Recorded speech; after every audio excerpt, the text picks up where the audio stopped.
লগত জড়িত ব্যক্তি আমাৰ তৰুণ গগৈ ককাইদেউ আৰু আপোনাৰ নামটো মই নাজানো কি আছিলে পুষ্প কোঁৱৰ তেখেত দুইজন ইয়াত জড়িত হৈ আছে বাৰু আপোনালোকৰ অনুভৱটো ব্যক্ত কৰকচোন আজিৰ অনুষ্ঠানটোৰ ওপৰত আমি আচলতে প্ৰকৃতি সুৰক্ষাৰ ক্ষেত্ৰত বহুত দিনৰ পৰাই পৰম্পৰা আশ্ৰমে আগবাঢ়িছোঁ গতিকে ইয়াৰ অন্যতম বৰহাট কেন্দ্ৰস্থল থকা বৰহাট বন বিভাগ কাৰ্যালয়ৰ তাৰপৰা বৰহাট জ্যেষ্ঠ মাধ্যমিক বিদ্যালয়ৰ শিক্ষকসকলৰ আমি আলোচনা কৰিলোঁ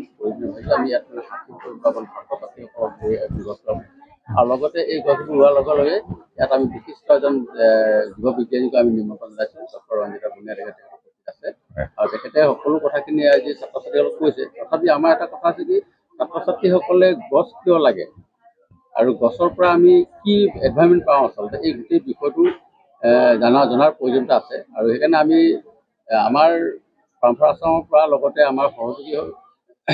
দুটা অনুষ্ঠানলৈ আমি এটাই মানে শুভেচ্ছা জনাইছোঁ যে আমাক সহযোগ দিছে গছৰ পৰা যিটো পোৱা যায় আৰু ইয়াৰ যিটো মানে এতিয়া বৰ্তমান সময়ত ক্লাইমেট চেঞ্জৰ যিটো বিষয়বস্তু আছে গছ গছনি কাটিলে ক্লাইমেটৰ প্ৰভাৱটো যথেষ্ট পৰিব গতিকে আমি ক্লাইমেটটো ধৰি ৰাখিবৰ কাৰণে গছ গছনি আমাৰ ৰোৱাৰ প্ৰয়োজনীয়তা আছে বহুতে কয় যে গছ অসমত ধেৰ আছে গছ ৰুলে হ'ব কথাটো নহয় ই এটা মানে কি অসমৰ কৰ্মসংস্কৃতি এটা পৰিচয় আছিল গছ ৰোৱা এজোপা গছ জাহা তাহা ৰুলে নহ'ব যেনে ৰুলে নহ'ব আমি অকল চৌখিনতাৰ কাৰণে গছ ৰোৱা নাই আজি মহাবিদ্যালয় এই স্কুলখনত আমি ৰুইছোঁ বিদ্যালয়খনত আমি কিন্তু ইয়াত চৌখিনৰ কাৰণে ৰোৱা নাই আমি ইষ্টেগাম কৰিবৰ কাৰণে ৰোৱা নাই আমি ৰুম এই ইয়াত যি 60 বা মানে 50 জোপা গছো প্ৰতিজোপা গছ বাচিব লাগিব ইয়াক সুৰক্ষা প্ৰদান কৰিব লাগিব এই গছজোপা আমি পাব লাগিব ইয়াত আমি ৰুইছোঁ আম ৰুইছোঁ কঁঠাল ৰুম আমি পনিয়ল আমি লিচু যিবোৰ চৰাই চিৰিকটি খাব লাগিব চৰাই চিৰিকটি আমি থাকিব নোৱাৰিম চৰাই চিৰিকটিৰ কাৰণেও আমি চিন্তা কৰিছোঁ তাৰ উপৰিও ইয়াত মানে মেগনি গছ আছে যি মানে আমাৰ কাঠৰ প্ৰয়োজনীয়তা আছে ভৱিষ্যতলৈ শিলিখা গছ মানে অনেক ধৰণৰ মানে গছ আছে ভেলকো প্ৰজাতিৰ গছো ইয়াত ৰোৱা হ'ব গতিকে আৰু এটা কথা তেওঁলোকক আমি ছাত্ৰ ছাত্ৰীসকলক কৈছোঁ তোমালোকে গছ গছনি ৰোৱা আৰু ৰোৱাৰ পিছত তোমালোকে 3 বছৰৰ পিছত তুমি এখন স্বাধীন পাবা জীৱ বিজ্ঞানী আজি আমি ঘোষণা কৰিলোঁ 3 বছৰ আমি এখন স্কুল প্ৰদান কৰা মোৰ ফালৰ পৰা আৰু এটা প্ৰশ্ন বিচাৰিছোঁ দুজন আছে পুষ্প কোঁৱৰে এটা তৰুণ গগৈদেৱ পৰম্পৰা আশ্ৰমৰ দুজন বিশিষ্ট ব্যক্তি গতিকে মই দেৱজিৎ গগৈ সুধিব বিচাৰিছোঁ আপোনাৰ কথাটো এনেদৰে বিশেষকৈ আমাৰ বৃক্ষৰ যিটো ধ্বংসযজ্ঞ চলি আছে গতিকে আমি ইয়াত কিছুমান এফেক্টেড এৰিয়া যদি চিলেক্ট কৰি দিওঁ ভাল হ'ব বিশেষকৈ যিবিলাক ঠাইত আচলতে চেঞ্চিটিভ এৰিয়া য'ত গছ আছে সেই গছ থকা জেগাতে গছ কাটিছে বেছি কাটিছে গতিকে সেইবিলাক ঠাইত যদি আমি অন্তৰ্ভুক্ত কৰি ন তাত যদি আমি যদি এৱাৰনেছ এটা দিওঁ আপোনালোকৰ যদি পৰম্পৰা আছামৰ পৰা তাত যদি ৰাইজক লগ কৰি যদি সভা সমিতি অনুষ্ঠিত কৰি সজাগতা সৃষ্টি কৰিলে তাত তাৰমানে গছ কটা কাৰ্যটো বন্ধ হ'ব বুলি আশা কৰিছোঁ গতিকে আপোনালোকে তেনেকুৱা ঠাই কিছুমান চিলেক্ট কৰিছে নেকি যিবিলাক চেঞ্চিটিভ এৰিয়া হয় পদ্ধতিৰে কৈছোঁ যে চেঞ্চিটিভ এৰিয়া যিটো মানে আমাৰ গছ মানে গছ কটা হয় বনাঞ্চল যিবোৰ বনাঞ্চলৰে মানে কি বনাঞ্চলসমূহ আমি ধৰি ৰখাৰ ক্ষেত্ৰত আমি সজাগতাৰ এটা চিন্তা কৰিছোঁ আৰু ইয়াত কেইবাটাও বিষয় যে এডোখৰ অঞ্চলত গছ গছনি বনাঞ্চলৰ এটা সৌন্দৰ্যতাৰ সৃষ্টি কৰিছে আমি বিগত সময়ত সৌন্দৰ্য উপভোগৰ এটা ব্যৱস্থা দিছিলোঁ কিন্তু এতিয়া ঘটনাটো হৈছে কি ইয়াত থকা যিবোৰ গছ গছনি কথা তাৰ ফলত অত্যন্ত ৰত্নসম্ভাৰ আছে এতিয়া মানে বিভিন্ন বণিক গোষ্ঠী তাত লোক দৃষ্টি কৰিছে তাৰ যোগেদিও আমি মানে আমাৰ তাৰ প্ৰতিবন্ধক হিচাপে বা মানে এটা সংগ্ৰাম কৰি ল'ব কাৰণে চেষ্টা ৰাখিম যিকোনো পৰিস্থিতি আমি মানে আমাৰ এই অঞ্চলৰ প্ৰতি ব্যৱস্থা ধৰি ৰাখিবলৈ আমি হ'ম বুলি ৰাইজৰ লগতে জনজাগৰণৰ এক মানে আন্দোলন গঢ়ি তোলাত আমি চেষ্টা কৰিম ধন্যবাদ পুষ্প কোঁৱৰৰ পৰা এটা কথা জানিব পাৰিম নেকি মই সুধিব বিচাৰিছোঁ আপুনি বিশেষকৈ পাহাৰৰ দাঁতিকাষৰীয়া অঞ্চলত য'ত জনাঞ্চল আছে হয়নে বাৰু য'ত অৰণ্য আছে অৰণ্যৰ লগতে আমাৰ জীৱ জন্তুবিলাকো আছে গতিকে বন সংৰক্ষণৰ লগতে জীৱ জন্তুৰ লগত সংগতি ৰাখি গতিকে দুইটাকে কেনেদৰে আমি প্ৰটেকশ্যন দিব পাৰোঁ লগতে জন্তুবিলাকক প্ৰটেকশ্যন দিয়াৰ কিবা ব্যৱস্থা আপোনালোকৰ আছে নেকি পৰম্পৰা আছামৰ এতিয়া জন্তুবিলাকক আমি যেনেকৈ বান্দৰ কেৰ্কেটুৱা এইবিলাক আমি সিহঁতকোতো আমি ৰাখিব লাগিব সিহঁতৰ খাদ্যবিলাক আমি ৰোৱাৰ ব্যৱস্থা কৰিছোঁ যেনেকৈ ধৰক এতিয়া ইয়াত ফল মূলৰ গছ ৰোপণ কৰা হৈছে মই একচুৱেলি JFMC-টো জড়িত হৈ আছোঁ তাত আমি JFMC ফালৰ পৰা আমি তাত কুন্দুলি লতা বহুত ৰুইছোঁ পাহাৰত তাৰমানে এইবিলাক কুন্দুলি তাত যিবিলাক ফল লাগিব সেইবিলাক খাই আমাৰ যিবিলাক প্ৰয়োজনীয় ফল মূলবিলাকে নষ্ট যাতে নকৰে সেইটো ব্যৱস্থা কৰিব আৰু বান্দৰৰ কাৰণে আমি তাত কুন্দুলি লতা বহুত ৰোপণ কৰি ভাল কথা ভাল খবৰ দিছে তেন্তে সেই তেনেকুৱা কামবিলাক কৰি থকা হৈছে এতিয়া ইয়াত ৰোৱা হৈছে আপোনাৰ ধৰক আমলখি আছে আৰু ভোমোৰা আছে এই তিনিটা ফলে একগোট কৰি ৰুলে তাত ত্ৰিফলা আমাৰ পেটৰ কাৰণে বহুত ভাল গুণ আছে এই তেনেকুৱা গছবিলাকো ৰোপণ কৰা হৈছে ধন্যবাদ ধন্যবাদ পুষ্পকৰদেৱ গতিকে পৰাম্পৰা আছামৰ উদ্যোগত আজি বৰঘাটত জুনিয়ৰ কলেজ আগৰ জুনিয়ৰ কলেজ বৰ্তমান ছিনিয়ৰ ছেকেণ্ডেৰীত এই অনুষ্ঠানটো অনুষ্ঠিত হৈছে বৃক্ষৰোপণ ধন্যবাদ গতিকে আপোনালোকৰ যিটো উদ্দেশ্য সফল হওক তাকে কামনা কৰিছোঁ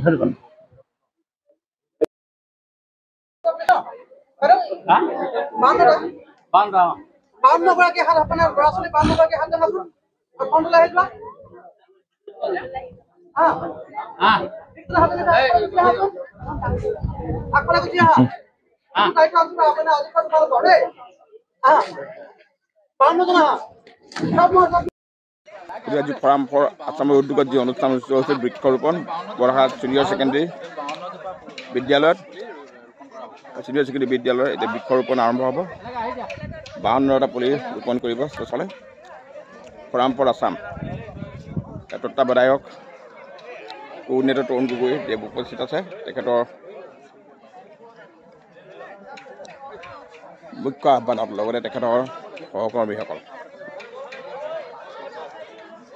যৌথভাৱে তেখেতসকলে ইয়াত এখন সভা অনুষ্ঠিত কৰিছিল বৃক্ষৰোপণৰ বাবে বৰহাট ছিনিয়ৰ ছেকেণ্ডেৰী স্কুলত অধ্যক্ষ মহোদয়ে সভাপতিত্ব কৰিছিল শ্ৰীযুত কিৰণ গগৈদেৱে ইয়াত উপস্থিত আছিল ডক্টৰ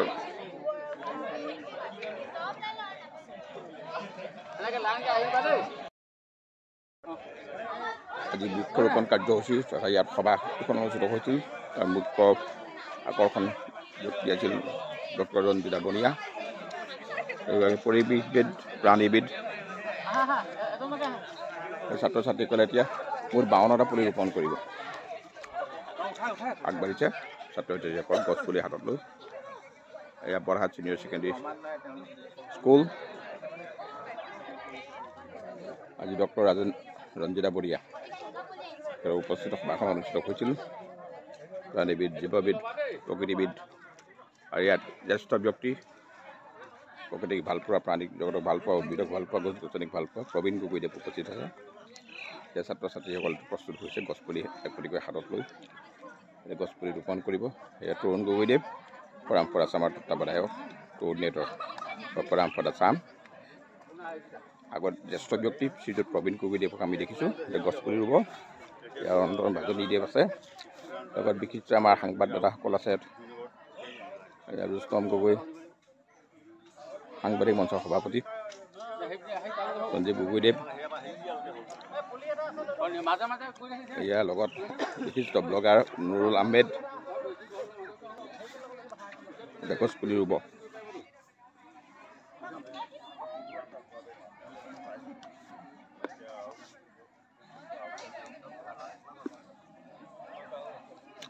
ছাত্ৰ ছাত্ৰীসকল প্ৰস্তুত হৈছে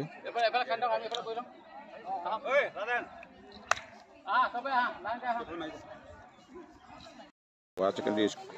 স্কুলৰ ছাত্ৰ ছাত্ৰীসকল গছপুলি ৰুবলৈ আগবাঢ়িছে প্ৰতিজনে হাতত একোটিকৈ গছপুলি ৰুই আগবাঢ়িছে পৰম্পৰা আছামৰ উদ্যোগত অনুষ্ঠান অনুষ্ঠিত হৈছে আজি বৰহাট ছিনিয়ৰ ছেকেণ্ডেৰী স্কুলত ডক্টৰ ৰঞ্জিতা বনিয়া প্ৰাণীবিদ প্ৰকৃতিবিদ উদ্ভিদ ভাল পোৱাৰ লগতে জ্যেষ্ঠ ব্যক্তি শ্ৰীযুত প্ৰবীণ গগৈদেৱ আছে এয়া ছাত্ৰ ছাত্ৰীসকলৰ হাতত একোটিকৈ গছপুলি আগবাঢ়িছে বৰহাট ছিনিয়ৰ ছেকেণ্ডেৰী স্কুল লগতে বিদ্যালয়খনৰ অধ্যক্ষ মহোদয় কিৰণ গগৈদেৱ আগবাঢ়িছে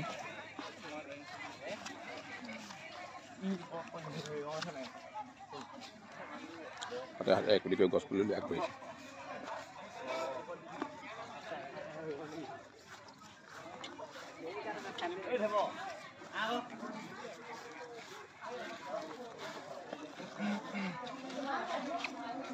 ঠিক আছে লাহে লাহে আহি থাকা আহি থাকা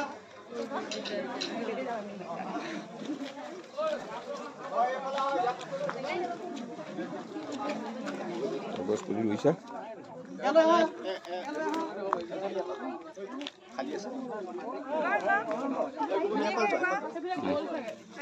গছপুলি ৰুইছে ছাত্ৰ ছাত্ৰীয়ে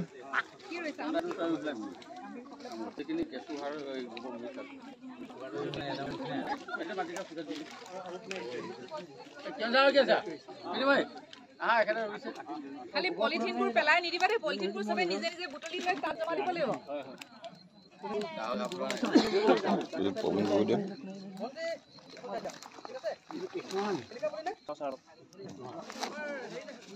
এইটো আমপুলি নহয় জানো এইটো এটা আমপুলি মানে গছজোপাই সবচে মূল্যৱান দেখি পদৰি যা কেনে বাহৰে দিও বাহত তৈলেও বাহৰে পথাই বাহত পচাই নেকি এইটো ইন্টাৰেষ্টিং এয়া এটা নতুন বস্তু চাওক সাধাৰণতে পলিথিনত পুলি হেৰি কৰে এই চাওক বৰ্ড এটা বাহত বাহত উলিয়াই দিও এইটো চাওক বাহত এইটো একচুৱেলি হাইজেনিক হৈছে বস্তুটো পলিথিনতকে উলিয়াই দিয়কচোন নতুন বস্তু এটা আজি দেখা পালো এইটো পুলি তেখেতে বাহত মানে ৰাখিছে আৰু কিমান এটা বস্তুটো চাওক ভাল নহয় নে ৰঞ্জিত এইটো চাগে মানে এই নতুন টেকনিক এইটো বস্তু এইটো পুৰণাই তেওঁলোকে সংৰক্ষণ কৰি ৰাখিছে যেটা আমাৰ নতুন ইয়াৰ পৰা এটা বস্তু শিকিব পাৰিছো যে প্লাষ্টিকটো বৰ্ডি খুব ভাল হ'ব গতিকে সকলোৰে অলপ পচি যোৱাৰ লগে লগে ইয়াৰ পৰা খাবলৈ পাইছে পুলিটো ইয়াৰ পৰা খাবলৈ খাদ্য পাইছে আমাৰ পৰিৱেশৰ কাৰণেও ই ভাল হ'ব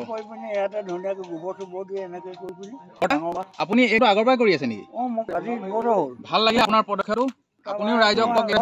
15টা জামুক পুলি আৰু 15টা আম পুলি নহয় এজন বয়োজ্যেষ্ঠ আপুনি নাগৰিক হিচাপে আপুনিও জনসাধাৰণ বৰ্তা বয়োজ্যেষ্ঠ নাগৰিক হিচাপে জনসাধাৰণক কওক প্লাষ্টিকৰ পৰিৱৰ্তে এনেধৰণৰ পুলি মানে লৈ পুলি যাতে হেৰি কৰে কৈ দিয়কচোন এবাৰ একো নাই এতিয়া এবাৰ আপোনাৰ এটা দি ব্লগ এটা কৰিব ল'বা অবতা তেখেতে তাৰমানে এটা কৰিবতো আপোনাৰ কথাটো আপুনি থাকি গ'ল ক'বলৈ এতিয়া যদি আপুনি কৈ দিয়ে সেইটো ৰেকৰ্ড হৈ যাব আৰু মানুহেও ভাল পাব আপুনি মোকে কওকচোন এইটো কেনেকৈ পচালে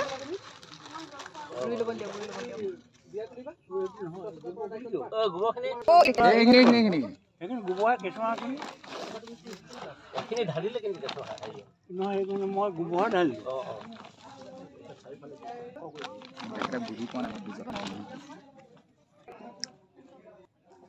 বস্তু বৰ ভাল আৰু মানে এইটো বায়োডিগ্ৰেডেবল হৈছে ন কথা সেইটোৱে মেইন বস্তু